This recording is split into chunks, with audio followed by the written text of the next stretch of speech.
मंगलमय प्रसाद सेवन करा चुके हैं। वही मंगलमय प्रसाद भगवान लक्ष्मी नारायण देव की अपार कृपा से अपन लोगों को प्राप्त हो रहा है। थोड़ा बताएं। गुरुदेव आगे कह चुके हैं कि हे राम जी,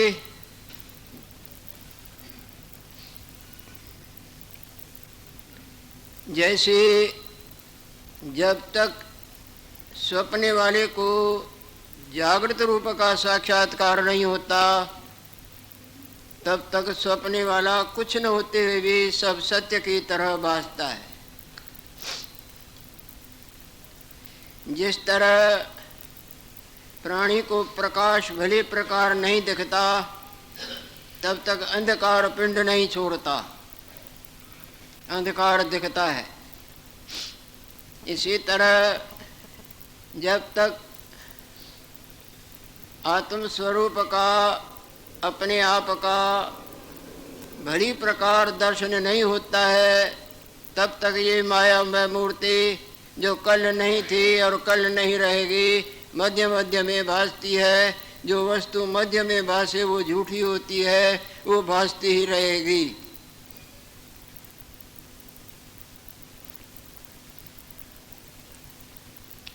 तब तक अविद्या अपना प्रभाव दिखाती रहती है, जब तक विद्या का चमत्कार नहीं हुआ। तो हे राम जी, इस अविद्या के नाश के लिए क्या यत्न करना चाहिए? जो अविद्या युगों जन्म पर मरण, मरण पर जन्म दिखा दिखा के भटका भटका के भटकाती रहती है, उसके ऊपर मैं प्रकाश डाल रहा हूँ। इस तरह प्रकाश में जाओगे तो अंधकार गायब हो जाएगा, विद्या को ग्रहण करोगे तो अविद्या समाप्त हो जाएगी।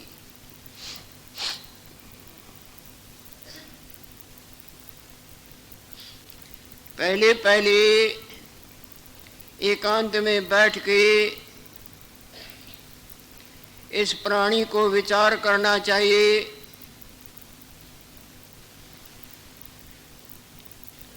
यह जो शरीर, रक्त, मांस, हड्डियों इत्यादिकों का समूह बना हुआ है, जैसे यंत्र बना हुआ हो, पुतली बनी हुई हो, इस यंत्र में, इस शरीर में जिसको हम अपना आप करके पाल रहे हैं और मान रहे हैं, इसमें सत्य क्या है और असत्य क्या है? जो माया जाल से छूटना चाहता है, जो इस मड़ रूप से मुक्ति अमर स्वरूप में प्रवेश पाना चाहता है, वो गुरुदेव के इन युक्तियों को आदर से अपनाए।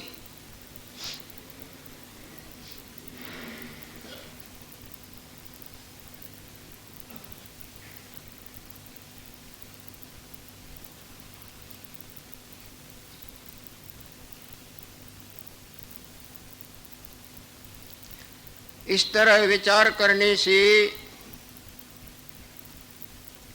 जिसका तो अभाव हो जाए, उसको असत्य जाने,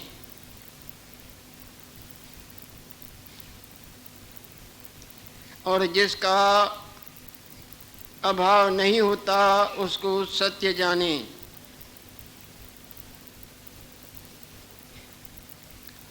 जिस तरह पानी में जो बुदबुदे नजर आते हैं, अक्लमंदी से देखे कि इनमें सत्य क्या है और असत्य क्या है। पहले भी पानी सत्य था, आखिर भी पानी सत्य रहता है। मध्य में जो रूप और नाम दिखता है, वो दिखते दिखते गायब हो जाता है। उस बुदबुदे का असली रूप पानी रहा न, वो बुदबुदे रूप नाम नकली रहा न। आदौ अन्तौ यन्नास्ति वर्तमानेऽपि तत्तथा। जो वस्तु आदि में न रहे और अंत में न रहे, मध्य मध्य में रहे, उसको सत्य मानना बुद्धिहीनता का परिचय देना है। बुद्धिहीनता दुखों का कारण होती है।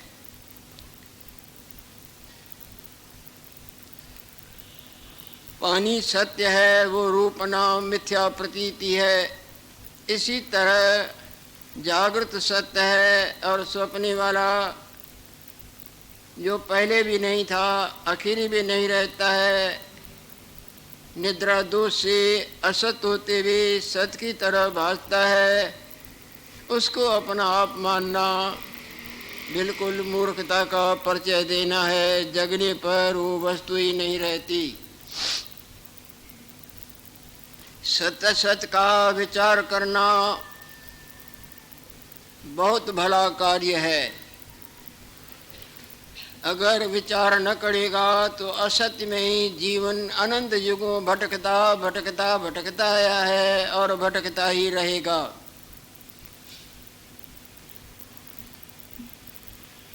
फिर अक्लमंदी से देखे कि जो तीनों कालों में रहा वो सत्य है, जो मध्य काल में केवल भाषा वो सत्य नहीं।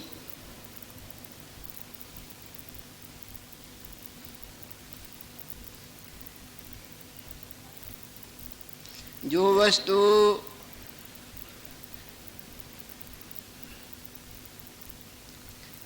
बुद्धबुद्धे रूप नाम के रहते भी होवे और बुद्धबुद्धे रूप नाम के न रहते भी होवे, वो सत्य है। जैसे जागृत के होते भी स्वप्ने वाला सत्य भासता था और स्वप्ने वाला नष्ट हो जाए तो भी वो जागृत सत्य भासता है, वो ग्रहण करने योग्य वो सत्य है और वो मिथ्या है। इसी तरह ये रूप नाम वाला यंत्र जिसको हम अपना आप मानते हैं, पहले कहाँ था, आखिरी में नहीं रहता, मध्य काल में रहता है। मध्य काल में रहने पर भी जो असली है, अस्ति भांति प्रिय, जिसको आत्मा बोलते हैं, इसके न रहने पर भी रहता है, इसके रहने पर भी रहता है, इसकी प्रतीति भुलेखा मात्र है। अस्ति भांति प्रिय सिंधु में नाम रूप जंजाल, आवाज आती है उधर तक। लखते आत्मस्वरूप निज है तत्काल निहाल। विचार सागर वाले महापुरुष बोलते हैं,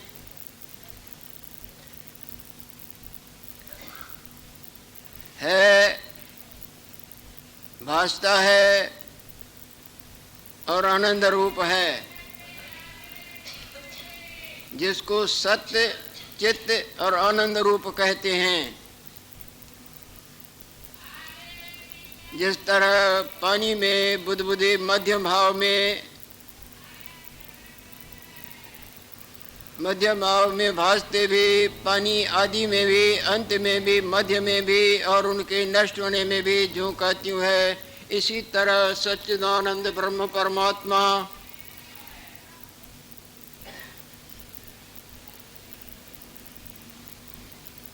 कहेंगे सत्य चैतन्य और आनंद कहाँ है। हर एक प्राणी और हर एक पदार्थ के 5 भाग होते हैं। ये वस्तु है, ये भासती है और इसमें आनंद है। रूप भी है, नाम भी है। रूप नाम तो दिखता है पर उधर ध्यान नहीं कि ये है, ये भासती है और आनंद। हर एक वस्तु के 5 भाग हैं, 2 झूठे और 3 सच्चे।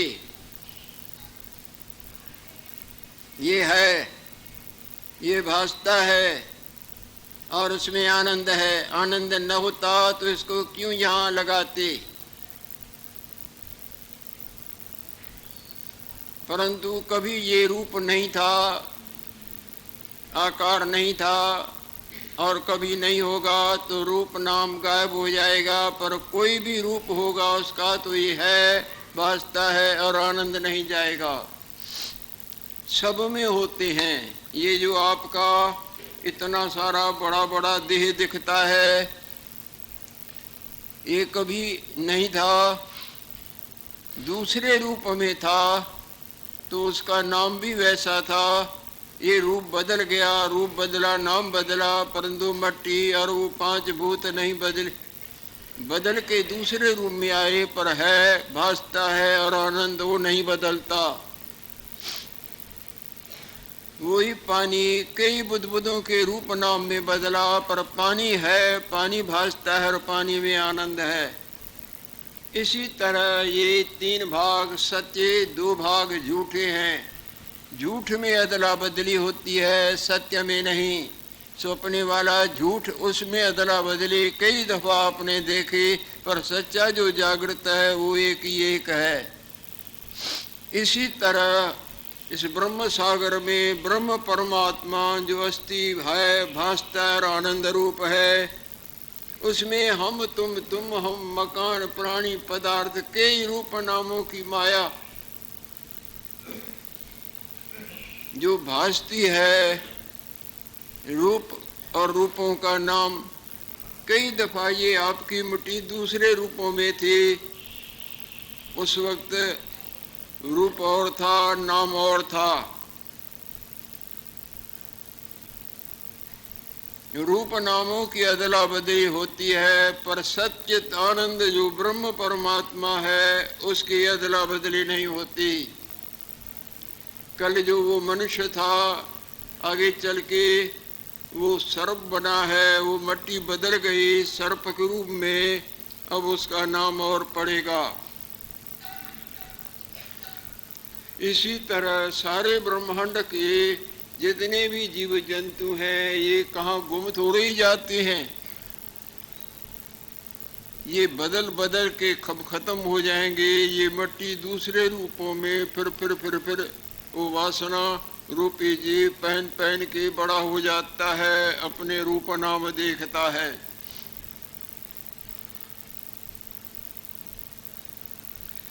रूप नाम वो बदलता है, परंतु अस्थि है, भासता है और आनंद वो नहीं बदलता।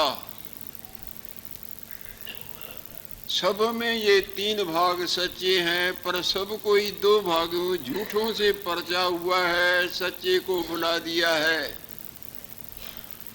जैसे निद्रा के दोष से झूठे रूप नाम को तो पकड़ लेता है, पर सच्चा जो जागृत है भूल जाता है।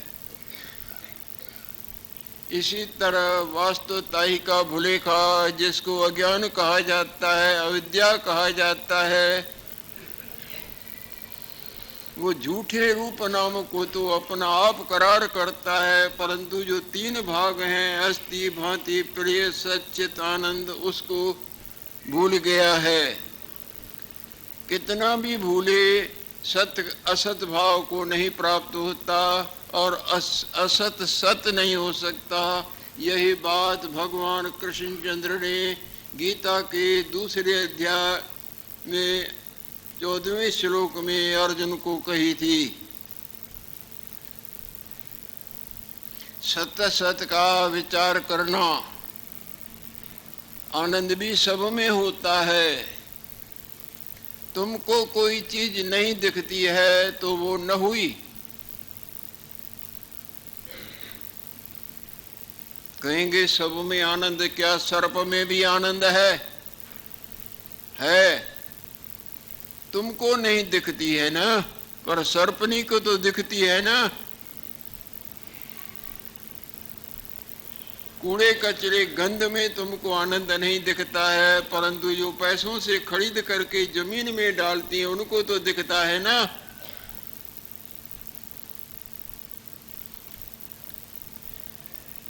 तीन भाग सच्चे हैं। यदि छानबीन करेंगे, एकांत में विचारेंगे, तो ये झूठा जो हम सत्य की तरह माने बैठे हैं, इससे आस्था हट जाएगी।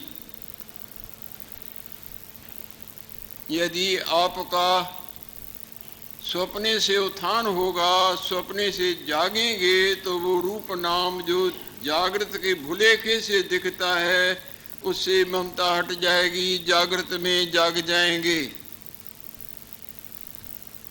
इसी तरह विचार के जागृति को प्राप्त करेंगे, सत्य सत्य का विचार करेंगे, तो इस असत से आपकी ममता, मैं पने की वासना और स्नेह हट जाएगा। सत्य जो जिसको आत्मा बोलते हैं, सच्चिदानंद बोलते हैं, सत्य स्वरूप, चैतन्य स्वरूप और आनंद स्वरूप, उसमें आपकी विलीनता होगी। उसमें स्थित होने पर वो स्वप्न वाला नजर ही नहीं आता है, और आगे चल के वो सपने की माया ही सब समाप्त हो जाती है। ये माया जाल से, जन्म मरण के जाल से सदा के लिए अधिकारी मुक्त हो जाता है, और तरह मुक्ति नहीं मिलती, और तरह मुक्ति मिलती नहीं। नान्य पंथा विद्यते अनाय, और कोई मार्ग ही नहीं है माया जाल से मुक्त होने का।